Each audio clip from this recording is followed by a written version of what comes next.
अवधेशानंद जी से और धर्मानंद जी से बोले कि थोड़ा समझाइए। याद है महाराज? हैं? आप भी थे। हमने कहा देखिए समझाइए इसको। किसे नहीं मालूम?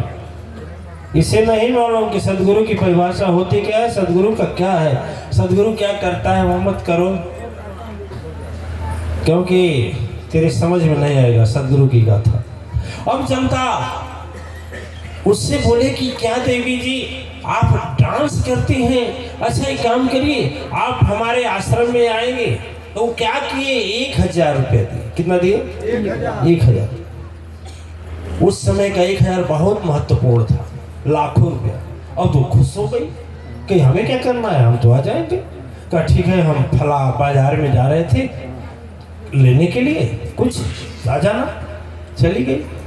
तो इस बार 5000 दिए गई। तो कितना दिए?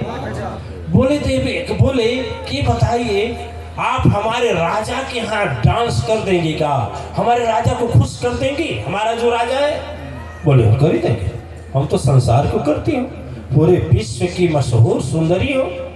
ठीक ठीक है चलो हमारे साथ, तुझे 70,000 दूंगे। कितना? इतना ही उनके पास रुपया था। ठीक है, अब लेकर चले गए अपने आश्रम में। बाजार गए थे ना, आश्रम में चले गए। जब आश्रम में चले गए तो उसके लिए घर अपना दे दिए, एक कक्ष, और दूसरे कक्ष में आ गए, तीसरे कक्ष में। तो बोले देखो कल चलना है राजा के पास, हमारे राजा के पास, और जिसको मैं ना आज कई वर्षों से खुश करने का कोशिश कर रहा हूं लेकिन खुश नहीं हो रहा, आज तुझको खुश कर दे।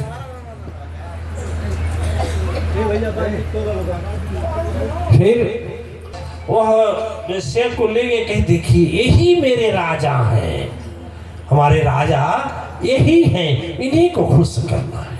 और उनसे बोले देखिए जीवन भर की कमाई इकट्ठा किया और ऐसे को लाया ना जो कई हजार लोगों को खुश कर रही है, और बड़े बड़े राजा महाराजा को भी खुश करती है, लेकिन आपसे बड़ा तो कोई महाराजा है नहीं। तो उन्होंने कहा कि ठीक है गाना गाओ। तो जब गाना गाने लगे कि ये मत गाओ, ये मत गाओ, ये नहीं गाना गाओ, हम बता रहे हैं गाना, वही गाना गाओ। कहा जाता है दिव्य आत्माएं जो वेश्या थी, जब गाना शुरू की तो प्रभु के अलौकिक दिव्यता आभा मंडल की वह मूर्ति, इतनी दिव्यता आभा प्रकट हुई। सदगुरु अपनी पूरी संपत्ति भी दे चुके थे, लेकिन जब हम गाना शुरू की,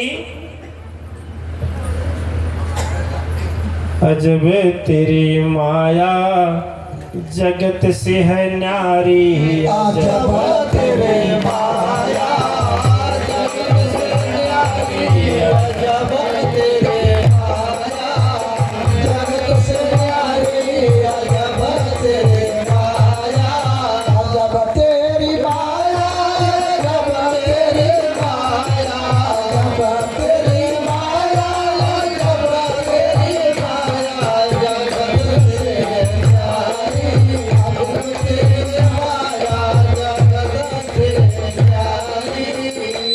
सारे जगत के हो तू रचवैया, सारे जगत के हो तू रचवैया, सारे जगत के हो तू रचवैया। जैसे हम प्रार्थना बोल रहे हैं, आप प्रार्थना दोहरा रहे हैं, उसी तरह से वह कन्या तन मन धन अर्पित श्वास समर्पण करके जब भजन जो प्रार्थना करना शुरू की और प्रभु के सामने डांस करना शुरू की और महाराज जी दोहराना शुरू की, भजन की गति 13 मिनट चली। कितना?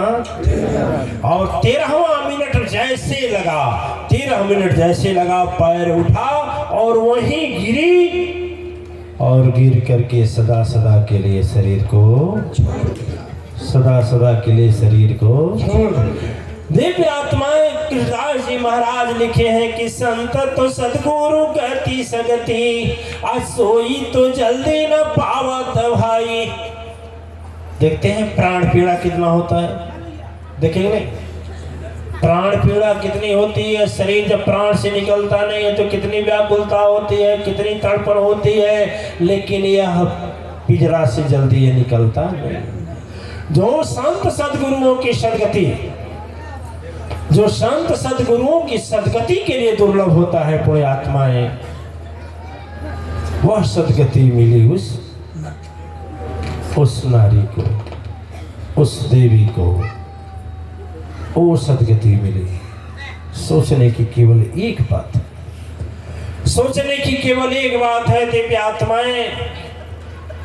यहाँ कहने का भाव यह है कि सदगुरु का यदि संग मिल जाए ना, तो पातकी से पातकी का भी उद्धार हो जाता है। उस दिन पोतना से मारी थी माधवदास जी महाराज को, पोतना का भी जो पोता जाता है उसका भी उद्धार हो गया, जो मारा उसका भी उद्धार हो गया।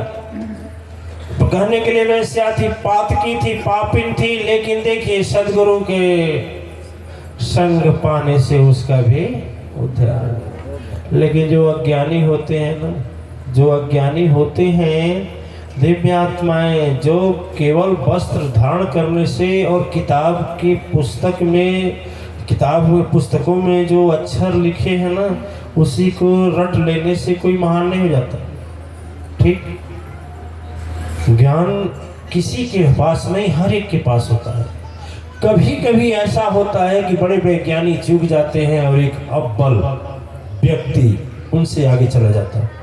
सुने कि नहीं सुन? एक गाथा थी, आप लोग सच्ची बात बता रहे हैं, स्वामी विवेकानंद के जीवन की घटना है। स्वामी विवेकानंद जब आए पश्चिम बंगाल में अमेरिका से लौट करके, तो उनके लिए एक उत्सव रखा गया। उत्सव होता है ना, खुशी का माहौल, कि भारत का झंडा गाड़ आए हैं विदेशियों की छाती पर, तो सनातन का ध्वजा फहराएगा। माँ काली के उपासक थे रामकृष्ण परमहंस, और उनके शिष्य थे कौन? स्वामी विवेकानंद जी। जब आए तो एक राजा था, और राजा ने उनके लिए एक बहुत बड़ा सभा रखा, और उस सभा में मशहूर लोग आए, बड़े अच्छे लोग आए। जैसे देखिए ना, यह जैसे मान लीजिए मंचस्थ है और बगल में उनका ध्यान कक्ष है, जैसे ध्यान कक्ष से लगा है ना, देखिए जैसे यहाँ जो आप लोग बनवाए हैं, इधर ध्यान कक्ष बनवाए हैं, और इधर किसी विशिष्ट व्यक्ति को बैठने के लिए बनाए हैं, और बीच में मंच ऐसे था। उसमें एक फाटक लगा था, फाटक में एक किवाड़ था।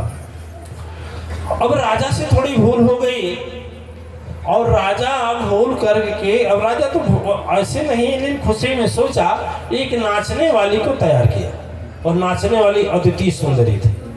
जब नाचने वाले को तैयार किया तो स्वामी विवेकानंद एक रूम में बंद थे, बगल में ध्यान कक्ष में थे। तो जब ध्यान कक्ष में बंद थे तो स्वामी विवेकानंद सोचे कि मैं बाल ब्रह्मचारी हूँ, उसके बाद भी सत्य सदगुरु के रूप में जाने वाला हूँ, सदगुरु को उपाधि मिलने वाली है, और हम वेश्या के सामने जाऊंगा कैसे? ध्यान दीजिए क्या सोच थी विवेकानंद की, समझ रहे ना? एक पातकी है, पापनी है, दुष्ट है, नीच है, उसके सामने कैसे जाऊंगा? क्या उपाय है? जा सकता हूं? हृदय बोला नहीं, लोग क्या बोलेंगे, देखने वाला क्या बोलेंगे? गुरु है, गुरु है, ये सुन रहा है, ये बोल रहा है, गुरु है, सदगुरु है, इसको ये बोलना चाहिए। यह सोच करके विवेकानंद जी रूम से बाहर बंद कर लिए।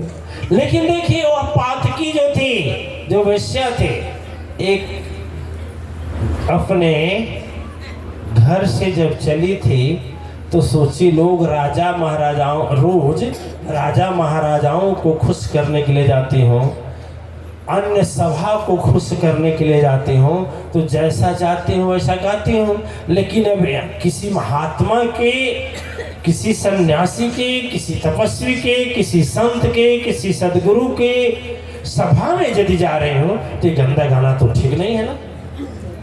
तो गाना पहले से लाई थी लिख करके, उसे याद पड़ गया और वह गाना शुरू किए। आप लोग सुनेंगे उस गाना को? सुनेंगे क्या गाई थी?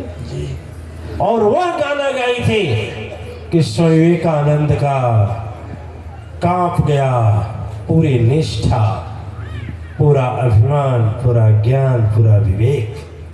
वेश्या गाने लगी, सदगुरु हो के ले हमारी खबरिया। बांग्ला में है लेकिन हम इसको हिंदी में बनाए हैं, फिर हिंदी से भोजपुरी बन।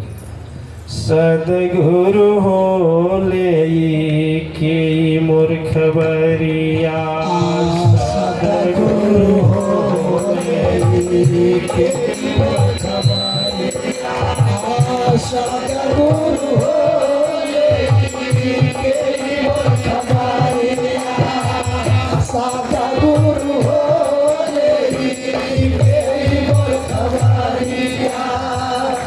अब सीधे समझे, गाना बहुत लंबा चौड़ा है लेकिन सीधे समझे, एक वेश्या मंदिर में जाएगी तो प्रवेश मिलेगा, किसी संसारी के घर में जाएगा तो प्रवेश मिलेगा, माँ बाप के घर जाएगी तो प्रवेश मिलेगा।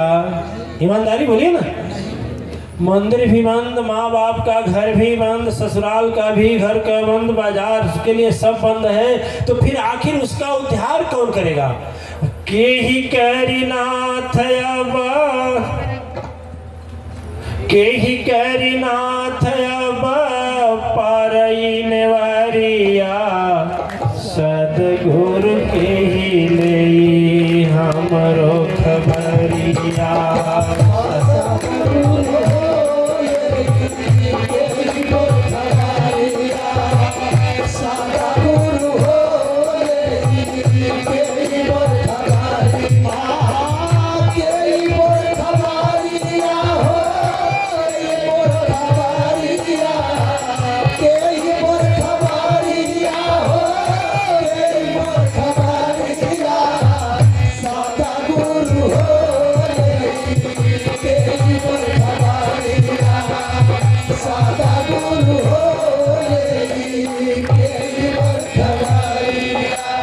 देखिए, नारी जाति बेचारी, दुख उनका गलत, उनका मतलब उनकी गलती नहीं होती है फिर भी सजा मिलता है। आप हमें बताएंगे सीता मैया की गलती था क्या? ईमानदारी बताइए, फिर बेचारी सजा भोगी कि नहीं भोगी? क्या ये ठीक है? बोले ठीक है, नहीं ठीक। और दूसरी बात, अभी मंचन में जो